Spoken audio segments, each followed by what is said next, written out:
Everybody awake? What's going on? Hey, Happy New Year to everybody. So excited that you're tuning in with us today. I know, 5 minutes late. I'm late every Thursday these days. But anyway, so glad, excited. Welcome, welcome, welcome. Third degree, the first third degree of the brand new year. And we're right now really not in the middle, just really getting started on this whole consecration. And so I'm consecrating, fasting, but my brain is still working, hopefully. If it doesn't work quite as quickly as it normally does, I will work it out. But we're gonna jump right into it. We're gonna get into it. And I don't know if Morgan's ready. Before I say another thing, condolences go out to one of the greatest guys in the world, Bishop Timothy Clark. His daughter passed away yesterday, and just a really powerful, awesome man of God. I've known him almost my whole life. When we started World Overcomers, and we had some conversations with some pastors trying to get guys to kind of sow into us and believe in us before we ever became whatever it is we are at this point. Bishop Clark was one of those people who actually sowed into me and World Overcomers before we started the church. And the first year of the church's life, Bishop Clark sent $1,000 a month to us here in North Carolina, World Overcomers. There were times when we would be sitting there waiting for that check to come, like watching the mail. And we got stuff done with that check. I fed my kids with that check. And just one of the most magnanimous, sweetest, most loving, gifted, anointed, smart, brilliant, knows everybody's name. Just an amazing guy, no scandal in his life, powerful, powerful man. And he's dealing with one of the most difficult moments in his life. It's just unnatural to bury your child. He had 2 daughters. His oldest daughter has gone on to be with the Lord. And so I wanted to take just a second to say, Bishop Clark, our prayers are with you and for all of you. You may not know him, but he's got one of the biggest churches in Columbus, powerful man of God. And sometimes we can be so much thinking about just what we get from these awesome men and women of God that we don't think about the fact that they're human too, and they have pain and they have difficulty. And for all of us who have ever been counseled, consoled, prayed for, hugged, held, blessed by Bishop Clark, this is our time now to hold him up in prayer and to believe God's best for him in this darkest day. And he's never going to be the same, but none of us are ever going to be the same. When life hands you something that you just don't expect, something devastating, you have to move forward. You can't go back. If you're watching right now and you're thinking, oh my God, how am I going to recover from this divorce? How am I going to recover from this loss? How am I going to recover from this difficulty? I don't know if it's about recovery. It's about progress. It's not about regress. It's not about, I was trying to get back to where I was. You'll never get back to where you were. It's not about going back. It's about moving forward. And I know Bishop Clark knows that because he has said it to me. And so now I'm praying for him. And so anyway, don't mean to start the show off out on a downer, but life is life.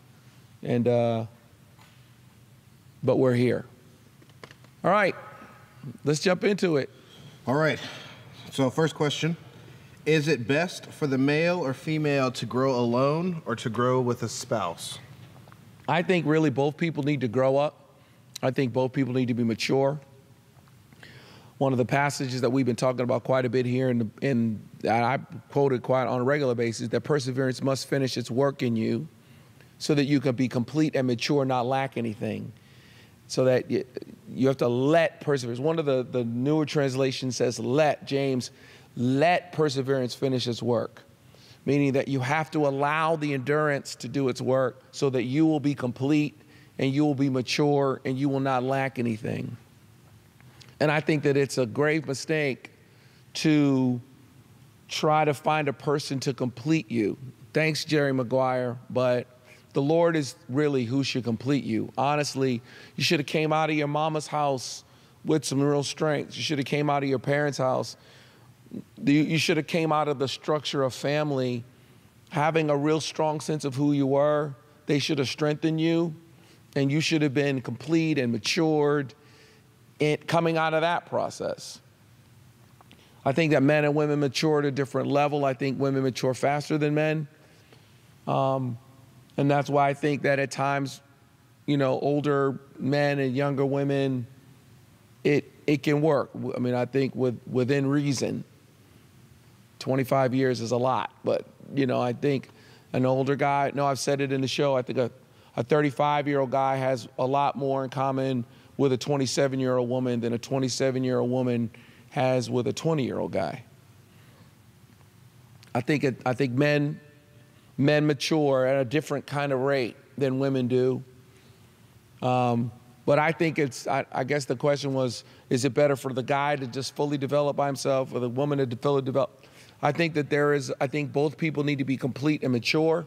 And I think if they're going to be in a relationship together, if a person is saying, okay, I want to be married and I want to have a long-term, loving, lasting relationship that isn't just about my youth and about my sex and about my strength, but is about connection and relationship and companionship and us actually having a life together in which we can trust one another and tell each other the truth and be here for one another.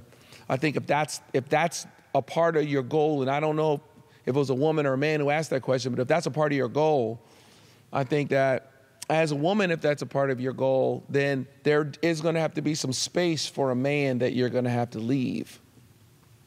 You don't want to write too much in pen. You want to write in pencil because someone may come, and if a quality guy comes along, then you may have to make space for that guy. And I think that cuts the same way. I think that one of the things that's so interesting to me is that there are so many men out here who have been raised by single mothers. And I think it's absolutely possible to raise a guy. But I think, ladies, if you're single and you're raising a son, you have to be careful that you don't make him so independent and self-sufficient that he doesn't need a woman. I think that there are some things that partner does bring to the table. And if you don't have any needs, then you almost don't need them.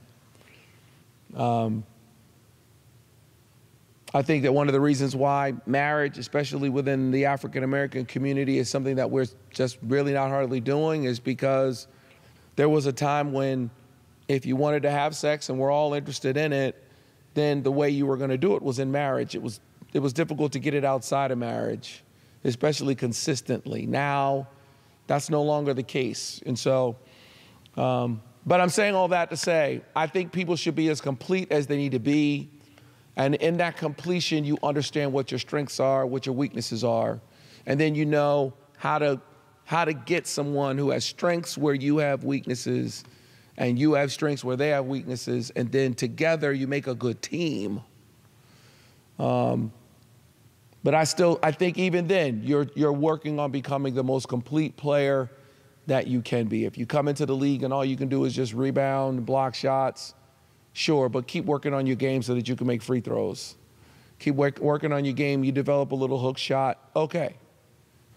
But still, that there's a role that you play on a team. There's still a part of you being complete in yourself. And I think one of the challenges for African Americans especially is that what are our rites of passage that are assigned unto us that we have moved into maturity? Who dictates that? And I think completion is important. Actually, I have a follow-up. So you made a great point about who dictates how we move into maturity. Do you have any thoughts on how someone can know if they're maturing? Because I know as you mature as a person, it's over a course of time, so you may not notice your maturity, but is there a staple or is there something that people can use as a roadmap? I think that's a really good question, and it's a seriously loaded question. I mean, it almost sounds like you're asking me to write a book on maturity, and I probably could. I know that I think it's one of the things that was robbed from us, especially African Americans as a culture. I think when you look at other cultures, particularly, let's take the Jewish culture. The whole idea of a bar mitzvah is kind of a rites of passage of, yes, I've done this, I've learned this, I've said this, now I'm a man. I have this understanding of my history, now I'm a man. I think that a part of what has happened to African Americans anyway, I know everyone that's watching the show is not African American, but I think that here in America, there's such a mix of all of the different cultures, and unless you have a really strong cultural background. If you're white and you're Irish, and unless your Irishness is more than just, oh, you went to DNA.com or whatever and found out you got, 60% of the Irish in you, always after me, Lucky Charms. Sorry, the frosted oak cereal. What I'm saying is that if you don't know, if it's more than that, and in which you're like, yes, I am still greatly connected to my Irish heritage, or my Scottish heritage, I think in America, it's almost like we're Americans. We are Americans, and we're not what we are. And I think a part of what cultural identity does is it does provide those kinds of things. But to get to Morgan's question, I think there are several tests right off the top of my head that I can think of that are ways in which you know that you're mature.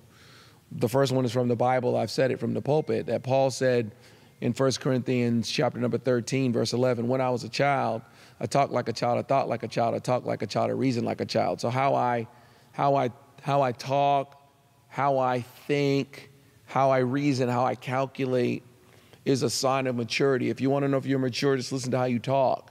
And if you still talk how you talked when you were 15, then you haven't matured. If you're still talking the way you talked when you were 18, then you haven't matured. I was listening to a 50-year-old, a guy in his 50s today. I won't say who he is, but I was listening to a guy in his 50s talk today, and he sounded like he was 18. I just think that, how you talk and how you think and how you calculate is a sign that you are mature. But I've given several kind of maturity tests. One of the other things that I've said, and I'll say it even now, bears repeating, that if you can only change because you agree, then that's a sign that you're immature. So if you can change because you understand, then you're mature.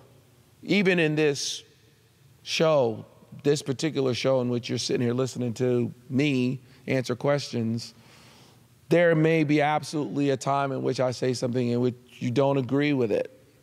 I may be saying something from a male perspective. I might be saying something from an older male perspective. And you may not necessarily agree with it, but that doesn't necessarily mean that it's not true. And you have to be able to understand it. And if you can make an adaptation based on that understanding, then you're mature. If you can only change because you agree, if you can only adapt because you agree, then you're not mature. I think when you can do what you need to do and not just do what you want to do, you're mature. People who are mature do what needs to be done. If you are able to accept truth, regardless of how it's communicated, that's a good sign that you're mature. If every time someone communicates truth to you and you invalidate the truth based on the method in which it was given to you, then you're immature. You're looking for an excuse to not accept the truth. Oh, I understand what you're saying. I was late, but you didn't have to come at me like that. Well, I get it, but if you're late, you're late. So, how do you want me to say it? You're late. I understand I'm late. You know what I'm saying? I was late. But here's the thing. Don't disrespect me in my lateness. Well, you're immature. I understand that. Accept the truth, regardless of how it's communicated. And I get it. I understand things can be communicated in a tough way. And for someone who communicates for a living, I think you just have to get to a point where you just have to embrace the idea that People are going to be bothered by the way you communicate. And for someone like me, I just have to communicate with as much sensitivity as I can and still deliver truth. And it's a sticky, sticky time when you're communicating because there's landmines everywhere, and every little group can be offended and upset and bothered by something. I don't know if you've ever, yesterday I was kind of really under the weather and not feeling too good, and I feel pretty good today. But I just did a lot over the weekend. We had amazing, amazing services, and so I just kind of stayed in a bed. And I watched this movie. I don't know if you've ever seen it. It's called Elizabeth, and it's starring Cate Blanchett. And it's basically a historic kind of biopic kind of pick. And after I watched the movie, I was kind of curious, like, I wonder how historically accurate this movie actually is. And so I just did a little research, read for about an hour, found out that the movie was good, but it was really, historically, it was really, really off. I mean, it just was not, it was really, if you saw Elizabeth and now you feel like, oh, I understand 16th century England. No, you don't. Not even a little bit. This is why they try to teach us actual history. One of the articles I was reading that was talking about the historical inaccuracies, it was like as I was reading the article, I started to say, oh, this article is written by a woman. I could tell. Because a part of their challenge of the movie, the person that was writing the article, a part of their challenge of the movie was that they felt like the Elizabeth character was too dependent on men. She's too dependent on Robert Dudley. She's too dependent on Walsingham. She's too dependent on, it's Burley. It's like they almost made her seem like she was like a puppet that all these men had control of. And historically, the understanding of Elizabeth is by the time she became queen, she's 25 and she had a sense of herself. My point in saying all of that, where are you going, Pastor Andy? My point in saying all of that is that it was a woman that wrote the article, and she felt like this would have been an excellent time for them to depict a woman who was strong, which Elizabeth was strong. But they didn't depict her as strong. They depicted her as kind of flighty and kind of weak, and that wasn't her. And so I'm saying that when I'm standing here communicating, and I say something like, well, I want a woman to write stuff in pen and pencil, not pen, I'm sensitive about the women who may listen, who may be saying, oh, so you're saying that if I don't got a man, I got to make my plans. Yeah, you're exactly right, you do. I just think that if you're going to have a man who's a man, now here I go. If you're going to have a man who's a man, then you're going to have to make some allowances for the fact that everything you thought you were going to do may change, and you may end up in a different, and you may have to decide whether or not that's worth it to you. Anyway. All right, so next question. As a leader in ministry, how do you determine the difference between the feeling of being burnt out, the feeling like this is not working, / growing, versus the reality that you may really need to consider making a change as you being a leader? I mean, I think that obviously the person that's asking this question is dealing with the challenge of ministry and not necessarily experiencing the success that perhaps they thought that they were going to experience. Let me just say that even watching me or watching this show, you might look and think that I'm successful, and I guess I am, but it's all in the eye of the beholder. It's all relative. And what's bigger is, am I as successful at this point as I wanted to be? And the answer to that question is no. That may sound arrogant to someone. They may be saying, oh my God, Pastor Andy, what are you talking about? I'm only stating it as a fact to say that it's absolutely possible that you set a goal for yourself that you may never reach. And I don't know if that's not the whole point of faith. I don't know if that's not the whole point of going after something that you can't do in your own strength. I don't know if I'll ever be satisfied. I don't know if I'll ever be like, yeah, I did it. I'd love to be at a point like Paul where he said, hey, I've run my race, I've finished my course. I want to believe that I'll get there, but I'm 50 years old right now, and I'm not there. I'm not satisfied. Some of that may have been just the youth and my ignorance at the time. I thought Durham could do something that maybe it can't do. I thought Raleigh could be something maybe it can't be. I had an idea, a goal. I'm not going to tell you what my goal was because it may be offensive to people, and I don't want to be offensive. But I didn't reach it. So I think there's a first part of it of, okay, are you successful? What are you measuring that by? Your success, what are you measuring that by? I was having a conversation with a guy I know pretty well. I'm not super, super close with him, but I'm pretty cool. And he's got a congregation of about 700 people in a town that's got like 40,000 people in it.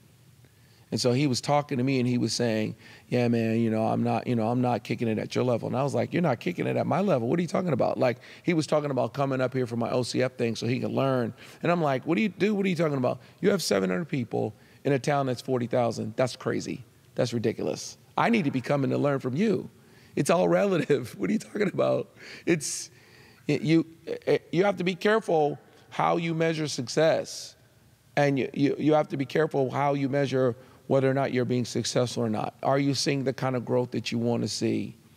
I just want you to know that I don't know if anybody's seeing the kind of growth that they want to see. So let me just say that, begin by saying that you're not alone. I think when it comes to being burnt out, I've said it before, you want to burn your oil and not your wick. And if you're starting to feel burnt out, it's because you're not getting poured into enough.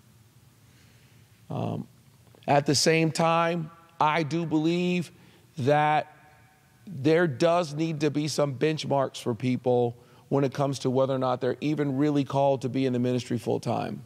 I think there are a lot of people that are in the ministry full time who were prophesied into being them. Somebody said to them, there was a time when there were so few men in church that if you were a man in church faithfully enough, consistently enough, somebody would come to you and try to tell you that you were a pastor, you were a full-time minister, you a man of God.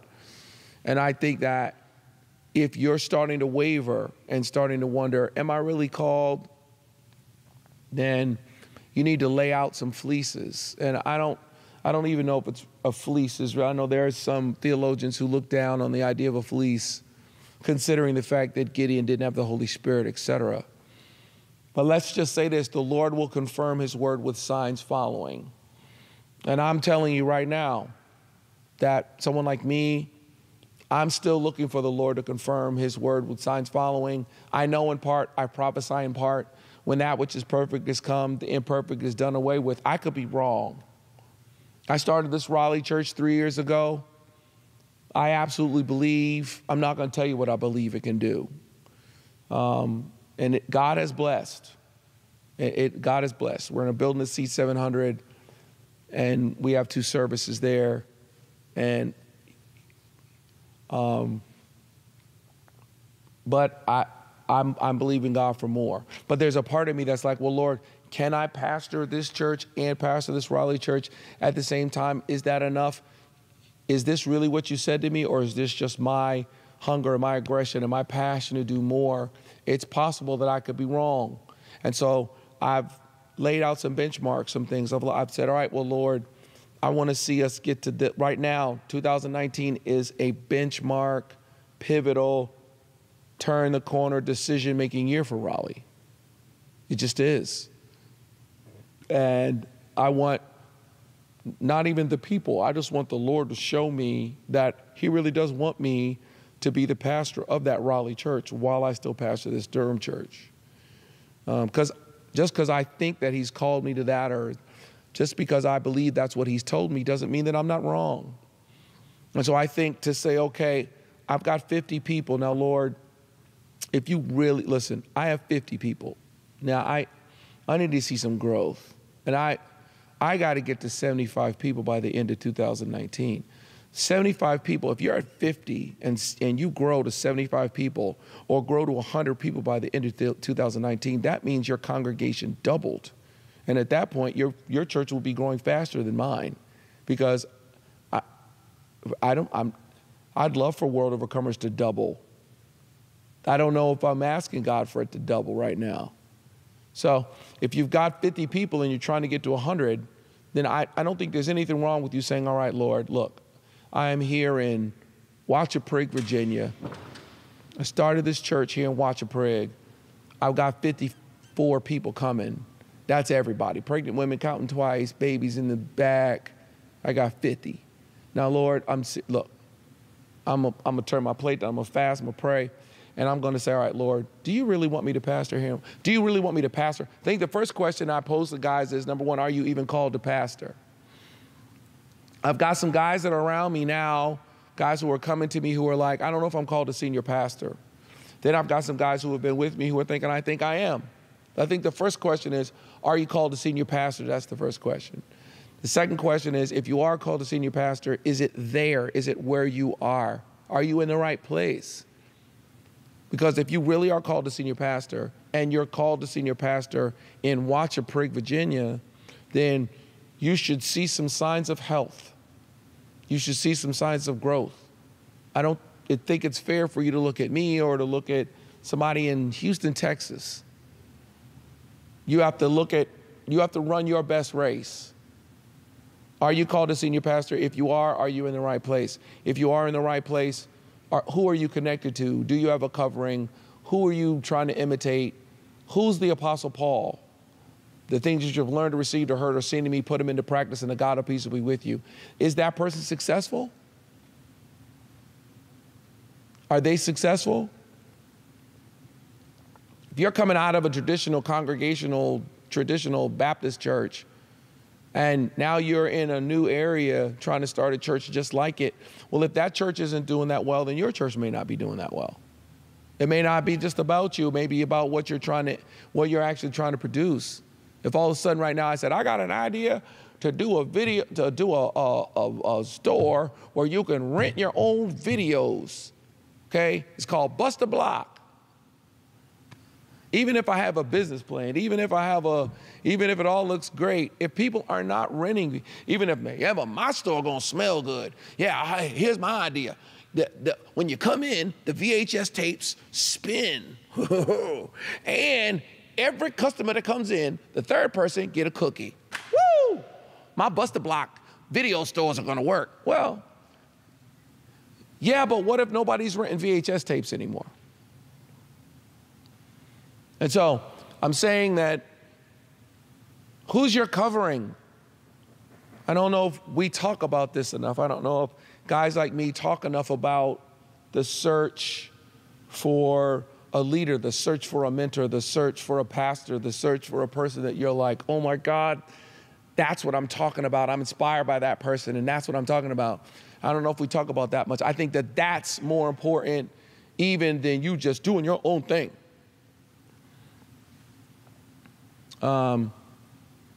Do you know what you're doing? All questions to pose to yourself. Burnout is something different than just whether or not you're actually called. That's a tough question. That's a tough question. All right, someone said, I have a book I'm writing. Can you speak about steps to getting it published? I think at this point right now, the thing about books, and good God, me and books, don't get me to talking about it because I'll start rocking in my seat. And, definitely time for Wapner. Definitely time for Wapner. We're at a point right now where, quite honestly, especially in the Christian book world, the book publishers haven't caught up to the reality of the situation. And maybe they have. Maybe they're on their way.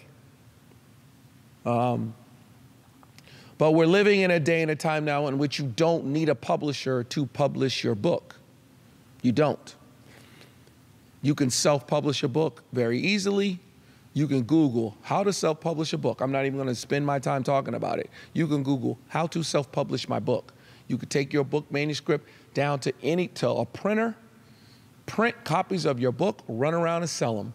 As long as you get it copyrighted, go through the steps that they tell you what to do. To self-publish, I would self-publish a book before I went with a publisher. Right now, there are publishers who are real. Then there are publishing companies out here, people who call themselves publishers, who are just straight scamming people. You hear me, Morgan? Just straight scamming people, charging people all this money, getting people to pay them thousands of dollars to publish the book. That's not true.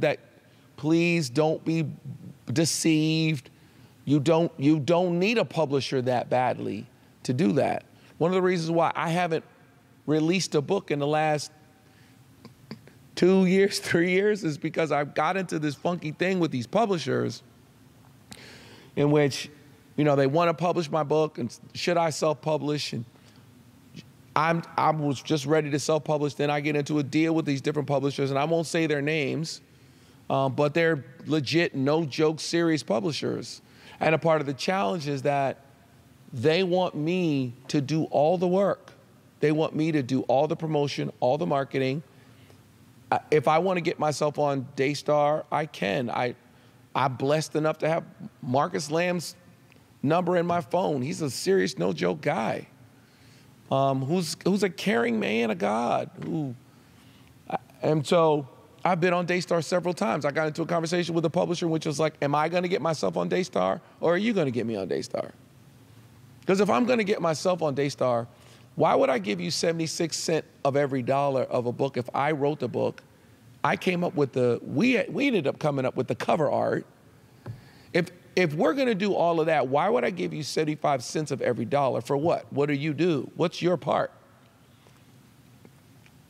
Now, if you're looking at the big wigs up there, the big dudes, the Jakeses, the Joels, the Joyce Myers, the Max Lucados, the Maxwells, they're in another league than you.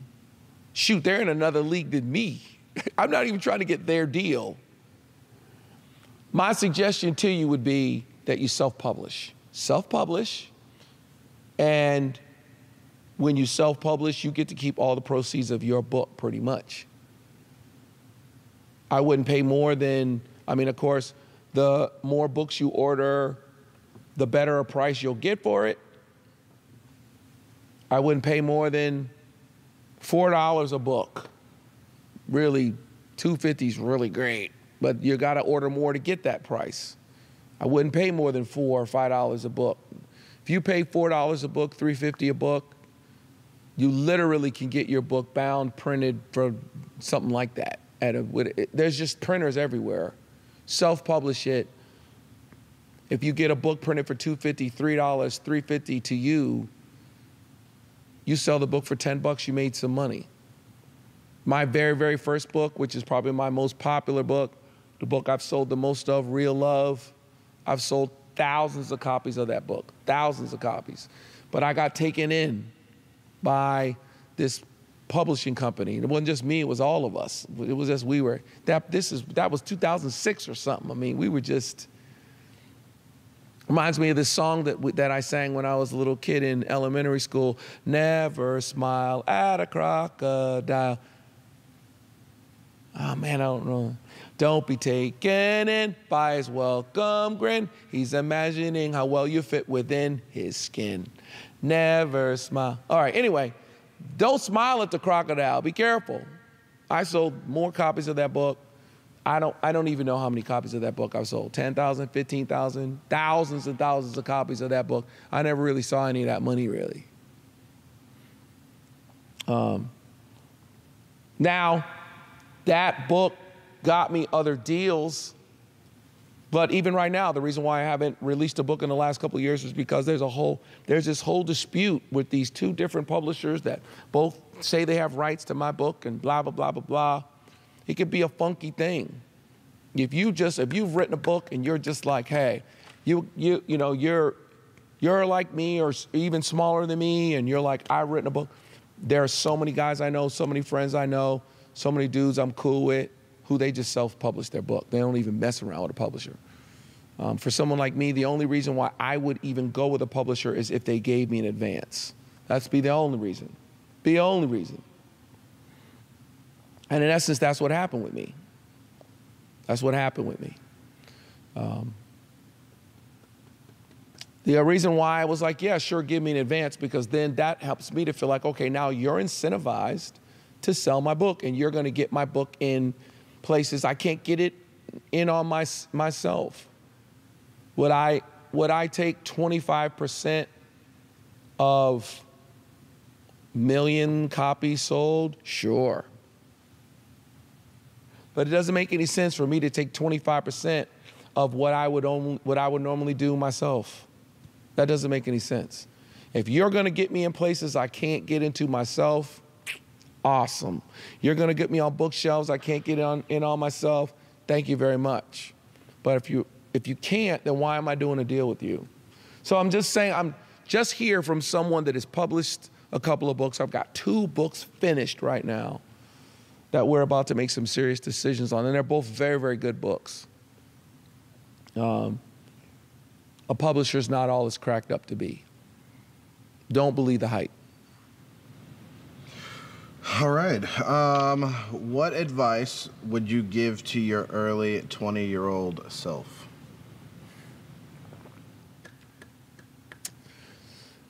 I don't know. There are some things that I'll admit, and some things I won't say. I know everybody's like, no, I want to hear the stuff that you wouldn't say. I mean, I definitely have become more aware of money and more aware of finances and more aware of those kinds of things.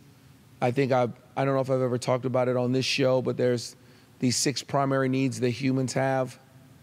And this isn't from me. I read this in a psych book. 6 primary needs that humans have. The first one is consistency. The second one is inconsistency. The third one is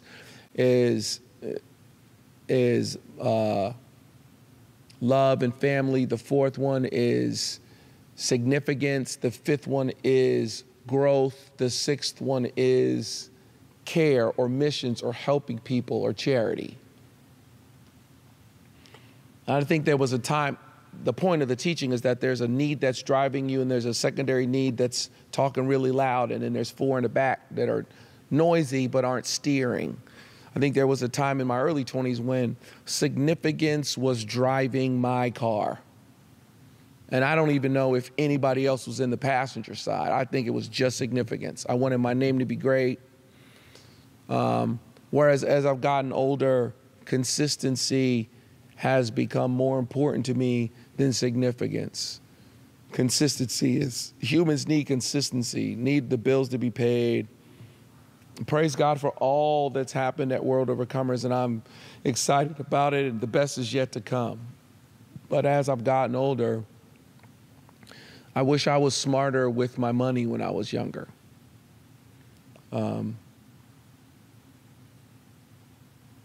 I wish that I had traveled more before I had children. I wish that I had never stopped going to school. That was a mistake. I had some opportunities. I had an opportunity to go to Harvard when I was in my early 20s. And I was so caught up in ministry that I didn't take, they had a 1-year program. I could have got my master's in education from Harvard. It's just the kind of thing I can't get back. School's a groove. When you get out of school, you start working, start making that money, coming home every day. You ain't got to write papers for nobody. It's hard to get back in it. It's tough.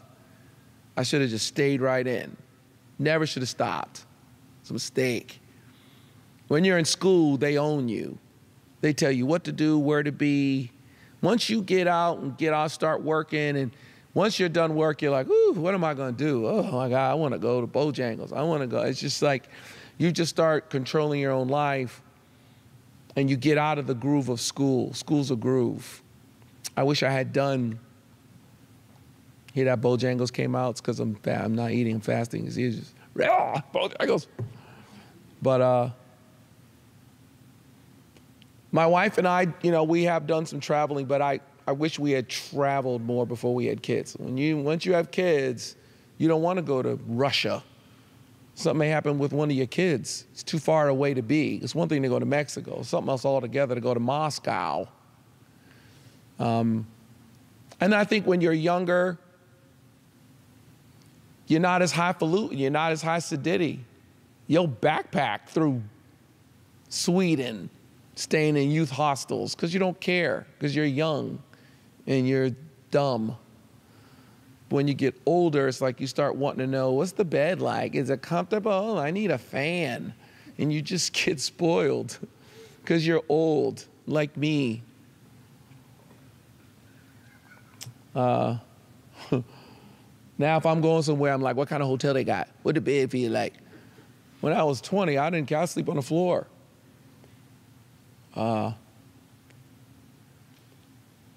think for me, this is the thing I didn't want to say because I don't want it to sound whack.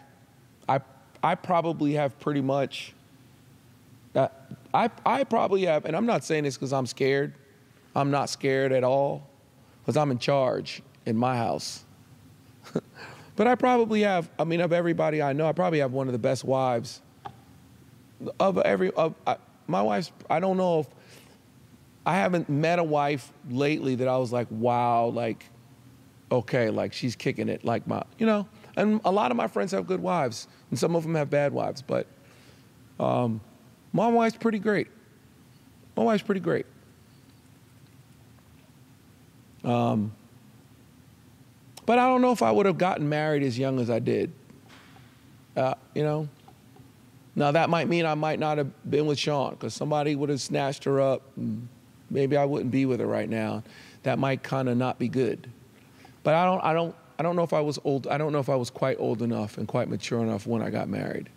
And I think that my wife's just great. She paid the price for that because I was really mean in the beginning. I was just hard, and I was a guy. And, I wasn't necessarily as sensitive. I knew what I wanted to do. I knew what I wanted to be. But it was tough going with me for them first 5 years. I was faithful, but I just was 22. I think I picked really well, but right now my boys are 4 years away from 22.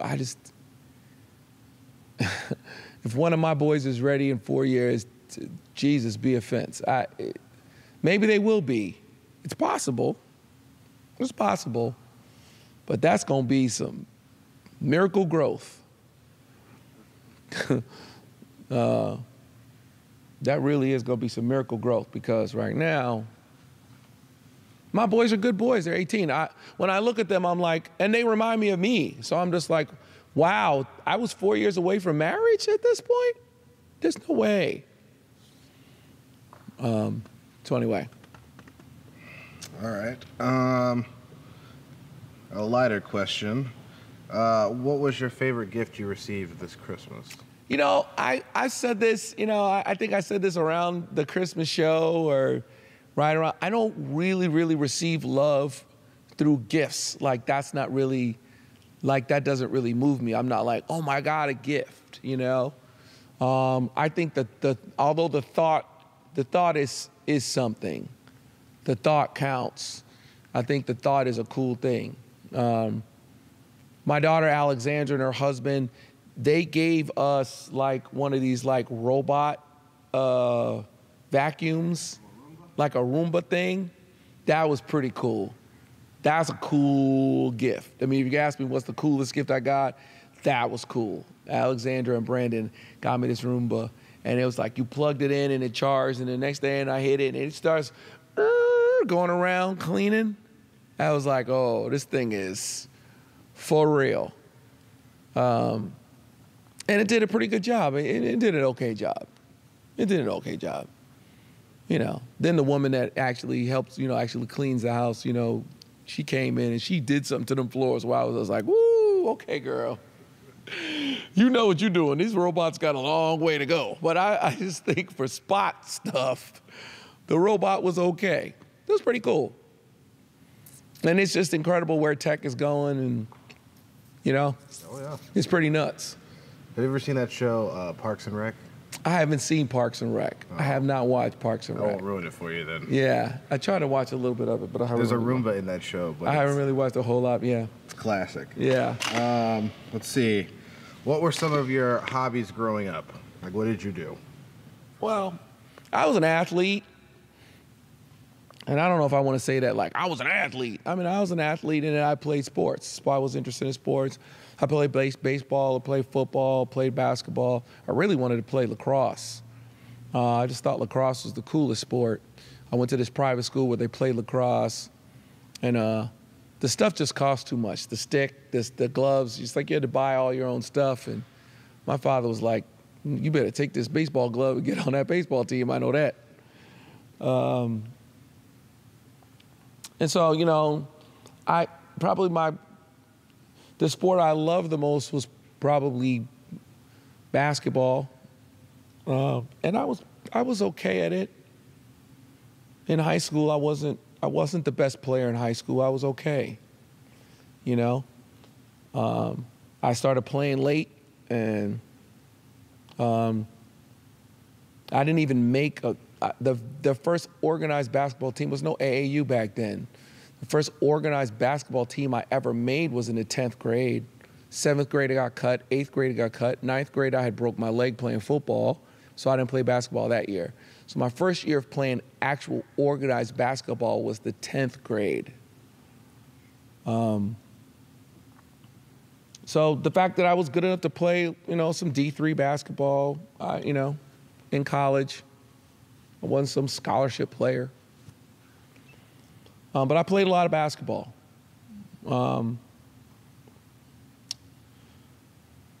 Beyond that, you know, I haven't really been a big hobby person, you know. When I was young, you know, I liked movies. I liked going to the movies. I used to collect movies. I used to collect VHS tapes. The thing that's so funny about the whole VHS thing, because I collected VHS tapes. I collected VHS movies. I bought them from like video stores, because after a while, video stores start selling their tapes. There was a time when I had a serious VHS collection. I'm talking about hundreds of titles, and I had them all alphabetized. I had them on shelves. I had a book. I had little stickers on them so people would know it was mine. People used to borrow VHS tapes from me. It's kind of funny because it's kind of like I have that now. Like now I have all these Blu-ray discs and DVD players and Blu-ray discs, and it's like, I recently have moved into a new house. The house is nice, but it's out in the country and there's just no Wi-Fi out there. So all of a sudden we're watching, I've done dusted off all my Blu-ray discs again. You know, it's right. Blew the dust off of them and pulled my Blu-ray disc player out. So that was a hobby. I mean, I used to like to mess around playing tennis. You know, I never really played tennis for real, you know, but I used to like to kind of mess around with it and play it. And, you know, I had never gotten any real lessons. I wasn't really good. Me and one of my best friend, Chris Hill, we used to actually go to the tennis court and actually like, I don't know if you've ever played tennis where it's just like, you're like, we tried to kind of put it over, but mostly it was just kind of like, you know, and the ball's like this high over the net. We had some fun. Then real tennis players would come. One time we were playing and these two like 14-year-old girls or something came to the court when we were playing. They started banging that ball around. We just packed up our stuff and just left. We're so pathetic. But I liked playing tennis. That was a hobby. I don't know. My hobby now is death. No. But I do like to hunt. Hunting season ended on Tuesday. It was over January 1st. It's the end of the season. Deer season anyway. I think I'm gonna hunt like maybe some wild boar or something like that. Coyotes, it's open season on coyotes. Coyotes are hard to kill though because they're smart.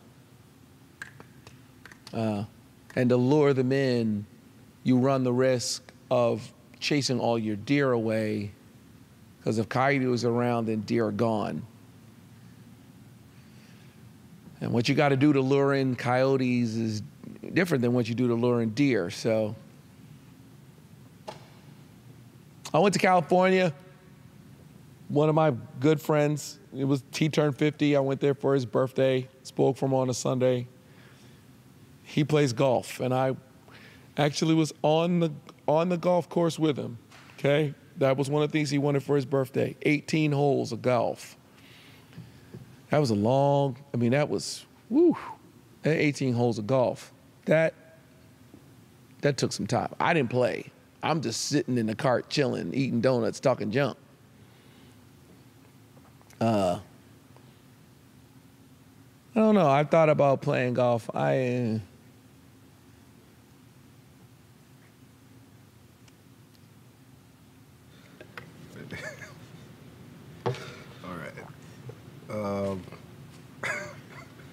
I think you playing golf would be a hilarious. No, listen. I mean, like I just have to say it. Here's the thing with playing golf, right? It's all this like swinging and getting that hit in there through that, you know. And you know, I got this whole back thing, you know. So it's like, I don't know. And the other bad thing about golf is, you have to make like, well, I don't know. I feel like you have to make a fairly significant commitment to it before you even know if you really like it or if you're really any good. Yeah. You know what I'm saying? Because it's like all bad up until right. You play your first hole and you par and you're like, all right, this isn't all bad. Exactly. But then it's like 7 years later. Right. And you're like, I don't know if this was worth the time. Exactly. I mean, you know, like one of the guys that was there was telling me, he was like, hey, you want to learn how to play golf? He was like, this is what you do. Go take it like at a university or something. Because universities teach it, I guess, and I don't know, they offer it. Go take it at a college or something. Sign up, and he felt like that was I don't know. I guess maybe they'll give you clubs and, you know what I'm saying? And then that way, now you haven't made this commitment of, oh, these are your clubs or these are your, and there may be somebody who was like, oh, you can do that at a country club too, sure. But do I really want to play golf, really? I really like to play tennis. That's what I would like to do. I was talking about doing that like a year ago. Like, you know what? I'm going to join like a tennis club. I'm going to learn how to play tennis because then it's still kind of athletic. It's kind of aerobic. It's not all this jumping that basketball was, you know? And in tennis, a little kid can beat you in tennis. A little teenager can beat you in tennis. An older person can beat you in tennis. Okay? A girl will kill you in tennis. Kill you. Whoop your tail. Beat you 6-0, 6-0. Beat me 6-0, 6-0. She probably beat me -6, the 6 negatives. I'll probably start losing points. But I think it'll be good, you know, and actually get some real, and play tennis. It might be fun. All right, so the church is in consecration currently. And I have noticed a lot of people who have, they've started. And what happens, like, how do you encourage somebody who's just like, I want to die. I'm hungry and I'm going to pass out. But you're like, we're doing this for like, for good reasons. And like, I'm just hangry and I'm going home. They just like leave. How do you like be encouraging to those people and like help them see, past the, just what's in front of them? I think that, first of all, if anyone who's like not eating, okay, and if you're trying to not eat, like I'm not eating, okay, and I used to be really, really strict about fasting. I'm not as strict as I used to be. I used to be like I can remember the first fast, especially when we're here, I was doing like 11 days water, then 10 days of juice. So it was like the first 21 days I wasn't eating anything at all. And I've been fasting since I was a teenager, so. And then as I used to be so strict about fasting. Now I'm kind of like these first 7 to 10 days, I'm not eating any food. And that's my fast. I'm not eating any food. If I want to drink it, I'm drinking it. This is coffee. This is like water with some honey in it. I'm not like, oh, only water. I'm only drinking water that fell from the eyes. I'm only drinking the teardrops of a baby that's 6 days old. Like, I'm just not that strict anymore. I'm just not. If I want to drink it, I'm going to drink it. If I'm going to drink a Gatorade, I'm going to drink a Gatorade because I'm not eating anything. I think if you don't eat, the first 2, 3, 4 days is hell. And that's good. Go through the hell of it. It's not good. That's great. You're doing it for a spiritual purpose. You can't be around any cooked food. You can't be around anybody eating. See, that's people who really struggle with it are around like people eating or like their wife is like cooking food for the kids. My kids don't get to eat any hot food when I'm fasting. They'll be all right. They don't want hot food anyway. Give them a sandwich and some crackers and a bowl of cereal. They'll be all right. They don't want vegetables anyway. Why are you cooking vegetables? You can't walk in and smell chicken. Oh, well, D-Donjay has to eat. D-Donjay can have some cereal. Don't cook. Don't be around people that are eating. If you're fasting, if you're doing just juice, you can't be sitting there with a coworker and they're eating a biscuit sandwich. You have to be like, okay, you have to go someplace else. In the first 2, 3, 4 days, you can't do that. Usually by the 4th day, 5th day, I'm good. I could be around people and they're eating. Last year when I was on my consecration, my mother's birthday is, the very beginning of January. So it's like we try to celebrate her birthday. Last year at her birthday, I wasn't eating. I was able to go to the restaurant where they were eating and drink my little juice while they ate. It doesn't bother you once you're in day 8 or day 9 or day 10. But them first 2, 3 days, you got a little attitude if you're not eating anything at all. If you're being cranky because you're not eating bread, you need Jesus Christ in your life. Okay? Tell you what, let me tell you what to do. Don't eat for a day. Don't eat for a day. Oh, I'm not eating sugar. I'll tell you what, just drink water for 1 day straight. And I guarantee you, after that 1 day, the next day, you will be so glad for a piece of fruit. You won't feel it like I gave up bacon. I done gave bacon to God. If you giving God bacon has you snapping at people, get out of here. What's wrong with you? I ain't had bacon in 48 hours. Get the hell out of here. If bacon does that to you, then you really need some Jesus badly.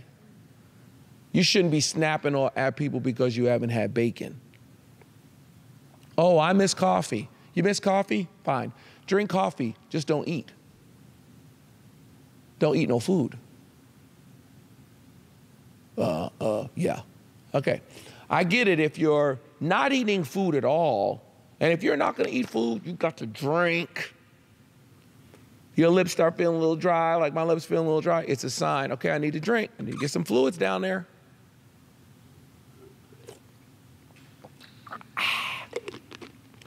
But you don't want to dehydrate. But the whole point of it is to deny yourself something physical for a spiritual purpose and be like, Lord, I'm giving you this and I'm going to miss it and I'm going to feel it. I'm glad you're feeling it. That's good. But I'm telling you that this is why I like to total fast. Now, I know that everybody can't total fast because, they have medication they have to take and jobs that are physical, and I hear that. I'm not trying to get you to do it, but the reason why I like to total fast is because by the 3rd or 4th day, really by the 4th day, heading into the 5th day, you get to this point of where your body just kind of gets quiet. It just mellows out. And you get to this peaceful place where it's hard for anything to bother you. When you hear me say, I'm going to fast for 7 to 10 days, you're like, oh my God, no, let's be crazy. Yeah, but every day isn't like the first day. The first day's not even that hard. The second day is hell. The third day is Dante's Inferno, 4th level of hell. It's really bad. You're dreaming about food. You can't watch TV because you can't see any food commercials because you notice how much everything is pizza. And they're putting cheese everywhere. Not only are we putting cheese in the crust, now at Papa John's, we done put cheese in the crust. We put cheese glued to the bottom. And if you come right now, we'll wrap a leg of cheese around your neck. How much cheese do we need on the pizza? But it's just, you just start saying, okay, pizza, pizza. When you start getting hungry for pizza that's not even good, okay? If you start looking at those DiGiorno pizza is crap. But if you start thinking like that's good, you're fasting. So you can't watch, as much television, but it's good to pray. It's good to read your word. It's good to be spiritual. I mean, the way we are with food in America right now is just so crazy.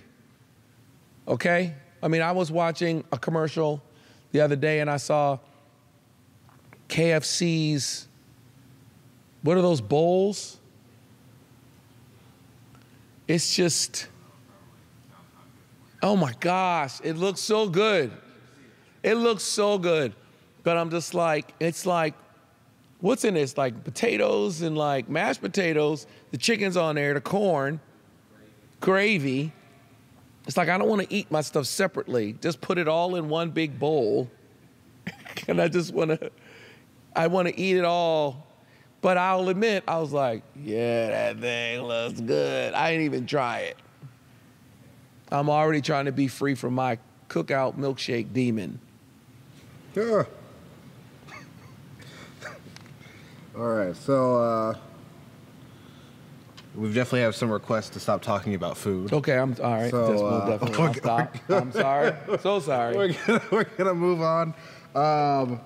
We had one guy. It seemed like he was a young guy. I guess this is kind of heavy. He had a friend who just recently committed suicide. Mm-hmm.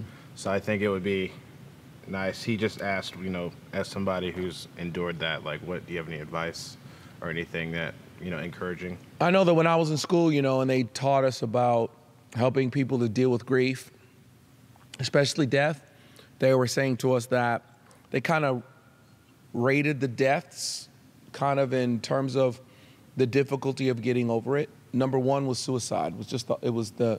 They were saying to us, if someone is trying to get over the suicide death of a person, the next was murder. The next was, someone that died from a sickness younger than we thought they should have. And then suicide's tough. Let me just say that I don't necessarily believe that suicide is some unpardonable sin. Now you're going to hell because you committed suicide. I know that there may be some people who don't want me to say that. But I'm not saying it to make suicide okay. I'm saying it to comfort you, to say that if you're afraid that this person that killed himself is now in hell from killing themselves, let me just say, God is the judge of all the earth. He knows what was going on in that person's head and heart and mind at the time. He knows how healthy they were mentally. It is not our job to judge because we don't have all the information. God has all the information. He knows whether or not they were thinking properly or whether or not they were thinking clearly. He knows their thoughts. And I believe that God judges at another level than us. His ways are not our ways. His thoughts are not our thoughts. And for every theologian or every super spiritual Christian who's going to write me and tell me that suicide means you're going to hell, just don't even write me, because I'm not even going to read it, because I don't even care. You're not God. You don't know. Just be glad you get to go. And you better be careful or you might not make it yourself. It's nothing worse than Christians angry about who's making it and who ain't going to make it. Just be glad you make it. We're supposed to comfort one another with these words. Am I lying? Okay, so where's Samson? Where's Samson? I don't want to seem like I'm arguing for suicide, because it's a horrible thing, and I know it's a scourge in the country, and it's a tough thing, and we have to provide hope, and it's a sign unto us of how unhappy people are, and we've got some deep questions we have to ask ourselves. But for all of the super spiritual, deep, theological people who are going to analyze this and be mad at me, where's Samson? Where's Samson? Samson's in hell? Samson's in hell? Samson literally said, "Let me die with the Philistines." It's literally what he said. So, you don't know where Samson is. So, let me just answer the question and say, first of all, don't worry about that person's soul. God is going to do right by them. And if you have a child, I have a child. I have children. The love you feel for your child is a candle in comparison to the whole world being on fire, to how much God loves us. God loved us so much that he sent his son to die for us. I don't love nobody enough to send my son to die for them. I might die for them, but I'm not going to send my son, AJ, to die for nobody, not even for a second, and certainly not no painful death. So the Lord loves your friend or your brother or your cousin or whoever it was that committed suicide. The Lord loves them, and God is going to do right by them. As far as you're concerned, what you're going to have to do is you're going to have to go through those stages of grief, and you're going to have to come to a place of acceptance. It's going to take some time. I wouldn't try to rush any of it. If you're sad, be sad. Don't try to not feel your feelings. That will make you crazy. If you're sad, be sad. You want to cry, cry. You want to be angry, be angry. Let yourself experience those stages of grief. The people who delay them are the people who end up in trouble. People who want to get high, people who want to get drunk, people who want to numb out so they don't feel how they feel. It's a horrible thing. It's a very, very painful thing when someone that you cared about took their own life. There's no easy fix to it. I wish I could just lay my hands on you and just pray and the Lord just take the pain away, but it doesn't work that way. You have to go through this, and perseverance must finish its work so that you may be complete and mature and not lack anything. And if you lack wisdom, you need to ask God, who gives generously to all without finding fault. This too will work out for the good of them who love the Lord and are called according to his purpose. I don't think it's what the Lord wanted to happen, but I think the Lord will use it to strengthen you. And you have to do all the things that make you feel like going on. So if church makes you feel like going on, go to church. Right now, watching this, I'm trusting and hoping and praying that I'm comforting you, and good. When I was talking to one of my best friends who's lost his daughter, he told me that, I don't know if you know, but my brother Phil is one of the biggest gospel artists in the world right now. And he wrote this song called Light the Way. And the start of the song, it's on his album, My Worship. And I know you all know My Worship, but there are other songs on that album that are, to me, are as good, if not better than My Worship. And the Lord's Prayer is one of them, and Light the Way is one of them. And the start of Light the Way says, be my strength, O God. Father, light the way, be my present help, you're my God. When I'm overwhelmed, lead me to the rock, you're my God. My friend told me that, his name is Kerwin Manning, he pastors a great church in Pasadena. My friend Kerwin told me that when he lost his daughter, she was 14, he put that song on repeat and played it all night. Whatever it takes for you to get through, whatever feeds you spiritually, whatever makes you say, all right, Lord, that makes you feel like going on, you have to find those things. Because it's a challenging, difficult thing. And you're not going to be the same, especially if you really love the person. You're not going to be the same. You're not going to be able to know why. You wish you could ask them. You didn't get a chance to say goodbye. But one of the things I say to everyone who's lost anyone is that even if you had 25 more years, 35 more years, 40 more years, we started the show off sending condolences out to Bishop Clark, who's lost his daughter who just turned 40 years old. It's totally unnatural to bury your own child. But even if his daughter had lived another 40 years and had lived to be 85 years old, another 45, 50 years, let's say we give her another 50 years and she lived to be 90. That 50 years is a grain of sand on the beach of eternity. That the pain that they're experiencing now will be swallowed up by life, because death has no sting, the grave has no victory. Not when you compare it to the power of eternity. Think about that. That one grain of sand is 50 years on the beach of eternity. As much as it's painful, for Bishop Clark, who's part of my leadership presbytery, gives me oversight. As painful as that is, he will see her again. It's the power of Christianity. Now, if you're watching and you don't believe any of this, or if somebody sent you this and you don't believe it, I hear you. Here's my question to you. What would you rather believe?